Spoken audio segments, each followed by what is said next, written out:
का ट्रेड लिया जा सकता है, क्योंकि ऑलमोस्ट एक अच्छे सपोर्ट और अच्छे प्राइस पॉइंट पे अवेलेबल रहेगा उस समय। स्टॉप लॉस रखेंगे हम करीब वहाँ पे 750 के आसपास।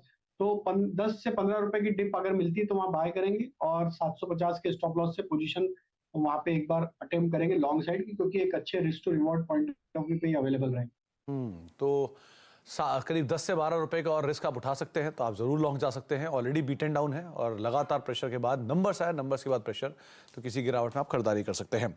आगे भी हम बातचीत करेंगे राजेश जी से ऑटो स्पेस को लेकर, लेकिन उससे पहले यतिन हमारे साथ मौजूद हैं और यतिन से हम चर्चा करेंगे बजट को लेकर क्या उम्मीदें लगाई जा रही हैं, और उसमें आज सेक्टर जो यतिन ने चुना है वो है बैंक्स। तो बैंक्स को लेकर यतिन क्या उम्मीदें लगाई जाए? नमस्कार। देखिए, जहां तक कि बैंकिंग सेक्टर का सवाल है, ऑब्वियसली काफ़ी सारी स्कीमें सरकार ने कोविड में चलाई थी, और बाजार का एक्सपेक्टेशन ये है, जो ब्रोकरेजेस हैं उनका एक्सपेक्टेशन ये है कि इस टाइम भी एमएसएमईज यानी छोटे उद्योगों के लिए जो सरकार एमएसएमई की गारंटी स्कीम्स लाती है, या एमएसएमई को बढ़ावा देने के लिए, एम्प्लॉयमेंट को बढ़ावा देने के लिए जो एमएसएमई सेक्टर को फाइनेंशियल सपोर्ट की ज़रूरत है, इसको लेके कुछ अनाउंसमेंट आ सकता है। इसके अलावा ग्रीन एनर्जी, यानी चाहे वो सोलार हो, विंड हो, green hydrogen, green energy projects हो, यहाँ फंडिंग और फाइनेंसिंग के लिए सरकार कोई पुख्ता इंतजाम करे, कोई बढ़ावा देने की स्कीम लाए, उसको रिलेटेड भी बाजार में एक्सपेक्टेशन है। ऑब्वियसली हमने देखा है कि स्ट्रेटेजिक डाइवेस्टमेंट के लिए भी सरकार काफ़ी सारी कोशिशें कर रही है। आईडीबीआई बैंक का ईओआई एक्सप्रेशन ऑफ इंटरेस्ट का जो पहला राउंड था वो क्लोज हो गया। अब वहाँ आगे जाके क्या रणनीति है सरकार की स्ट्रेटेजिक डाइवेस्टमेंट को लेके, उस पर क्लैरिटी होगी। 2 पीएसयू बैंक्स के विनिवेश की बात पिछले बजट में की है सरकार ने, तो यहाँ का क्लैरिटी आएगी। इसको रिलेटेड भी काफ़ी सारी चीज़ें बजट से एक्सपेक्टेड हैं।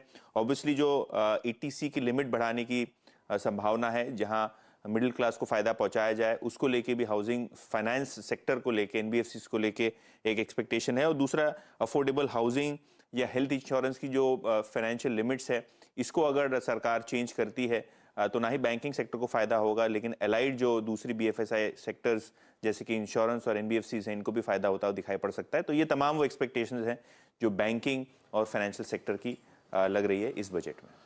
साथ ही साथ पूरे पीएसयू बैंक्स पे आप नज़र रखेंगे, क्योंकि कोई भी अगर एक्सपेंशन होता है विलेजेस में तो उसके ऊपर भी कुछ इम्पैक्ट रहता है, तो वो भी क्रूशियल पार्ट रहेगा। और एक बड़ी तेज़ी के बाद आपके सामने, पूरे पीएसयू बैंक में बड़ी तेज़ी के बाद आपके सामने बजट आ रहा है, तो बड़ा क्रूशियल रहेगा इस लिहाज से भी। बहुत बहुत शुक्रिया यतिन हमारे साथ मौजूद रहने के लिए और इस सेक्टर पर आज बातचीत करने के लिए। पीएसयू बैंक करीब 4% नीचे आज कामकाज कर, इनफैक्ट पूरा बैंकिंग स्पेस ही आज हैवी सेल ऑफ के बीच में कामकाज कर रहा है। एक ब्रेक का वक्त है, ब्रेक के बाद लौटते हैं। राजेश जी बने हुए, उनसे एक सस्ता ऑप्शन भी जानेंगे। छोटे से ब्रेक के उस पर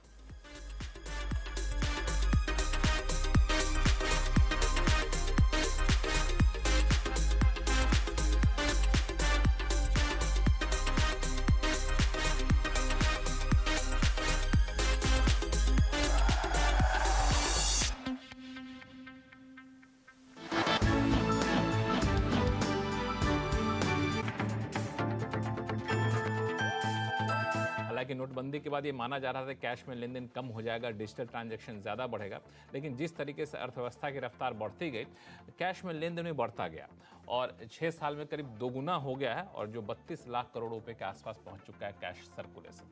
तो कैश सर्कुलेशन जब बढ़ रहा है तो ये जानना बेहद ज़रूरी है किन किन हालात में आप कैश में लेन देन कर सकते हैं। कोहली साहब, किन किन हालात में हम लेन देन कर सकते हैं और किन किन हालात में पाबंदी है? बिल्कुल, देखिए, यूँ तो 32 लाख करोड़ का कैश इन सर्कुलेशन इस समय अर्थव्यवस्था में है, और बहुत नामों से वो एक हाथ से दूसरे हाथ में जाता है।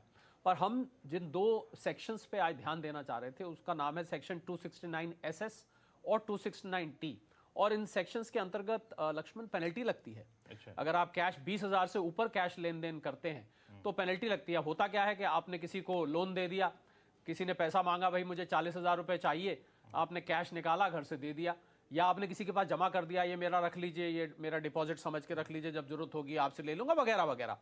तो इनके ऊपर रिस्ट्रिक्शन है आयकर में।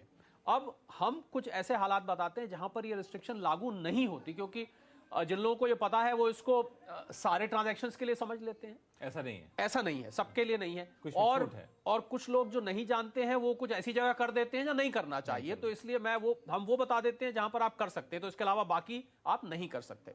तो सबसे पहले एक पार्टनरशिप फर्म होती है जिसमें अक्सर देखा जाता है 2 या 3 या 4 पार्टनर हैं। तो अगर कोई पार्टनर पार्टनरशिप फर्म से 20,000 रुपए से ऊपर कैश लेता है, किसी भी काम के लिए, मान लीजिए खर्च के लिए या विड्रॉ कर रहा है, तो वो इस एक्सेप्शन में गिना जाएगा, यानी कि उसके ऊपर पेनल्टी नहीं लगेगी। और एक बहुत जरूरी बात लक्ष्मण, जो कि अक्सर देखा जाता है, मैंने देखा कुछ लोग